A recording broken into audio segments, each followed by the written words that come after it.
Albert Einstein once said, "Two things are infinite, the universe and the 40-day trial for WinRAR.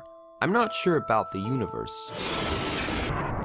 Of course, Albert Einstein never said that. That's just a slightly modified meme. But what is the deal with WinRAR? How come you can continue using it for free even after the 40-day trial period expires? Well, long story short, it's actually because of the company's business strategy. They actually allow it.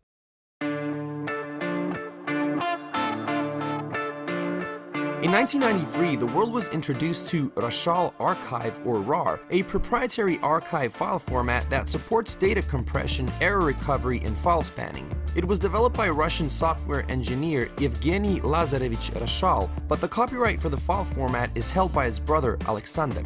2 years later, we got WinRAR, a file archiver utility for Windows, which would be used to create and view archives in RAR or zip file formats, and also unpack a whole bunch of other archive file formats.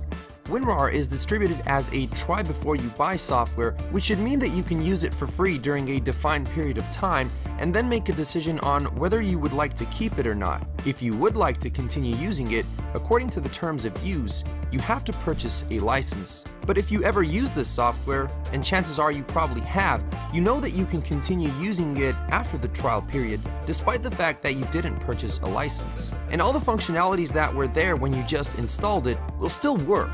The only thing is that you'll constantly have to deal with its hallmark reminder message. Please note that WinRAR is not free software. After a 40-day trial period, you must either buy a license or remove it from your computer.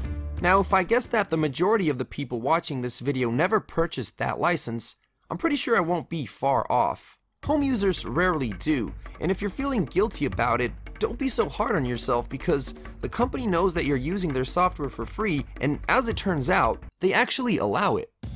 While talking about software piracy in a 2013 interview for Softonic, CEO of WinRAR, Burak Kamboy, stated the following: "The problem does not hurt us as much as it may hurt others, since we already have a very liberal way of allowing users to continue using our software after the trial period is over. Many users actually believe our software is freeware, and why would you bother about using a pirated and potentially harmful version if the original can be used instead?" Allowing users to continue using WinRAR without a license after the 40-day trial period is something that the software actually benefits from. In fact, it can be viewed as a very bold business strategy, one that not only helped the company battle software piracy, but also allowed WinRAR to become one of the most commonly used programs in the world. And that's great, but the next logical question is, how do they make money? And the answer is simple: through businesses. The WinRAR General Terms and Conditions of Business for customers imply the following. The customer may download the RAR software at no charge from the websites winrar.com and rarlab.com and use the software again at no charge for 40 days. During this period, all of the functions of the RAR software are available to the user, with the exception of the functions Add Authenticity Information, Show Protocol File, and Delete Protocol File. The purchaser should test the RAR software during this test phase to determine if it meets his requirements and needs. In particular, the customer must determine if the RAR software runs under his operating system and in his desired hardware and software environment. He promises to acquire a license for the RAR software only if and when he has assured himself that he can answer the above-mentioned questions with yes. Now, even though average home users usually don't care about legal stuff, businesses have to. If they want to be on the legal side of things, or at least keep a good reputation, companies will buy licenses for all the software their employees use, and the same applies in this case. Of course, not all companies play by the book, but a great number of them that do buy licenses in order to avoid potential sanctions or prosecution are the greatest source of revenue for WinRAR. And as for the average home users, well, they have their role too.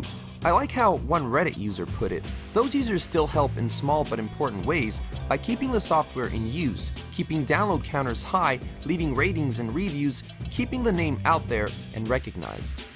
By allowing regular users to keep using the software's functionalities, but with the price of constantly getting the little nag message, the company increases the chances of people actually purchasing WinRAR, whether it be out of honesty, guilt, or even by accident.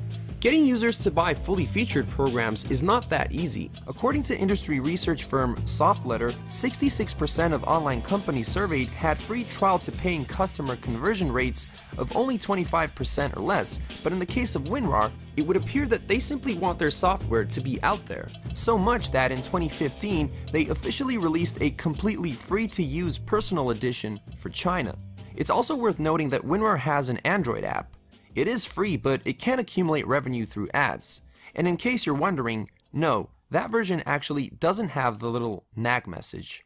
Because of this dialog box, WinRAR pretty much fits the definition of nagware, a term for software that persistently reminds the user to purchase a license. This type of software is also referred to as begware and even annoyware, obviously because people are often irritated by the constant reminders, but when you think about it, it's really not such a bad thing.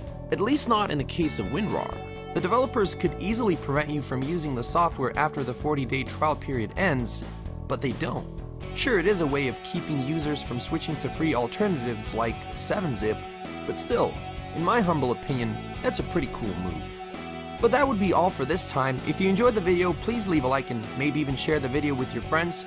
For more content in the future, just hit that subscribe button, and I will see you in the next one.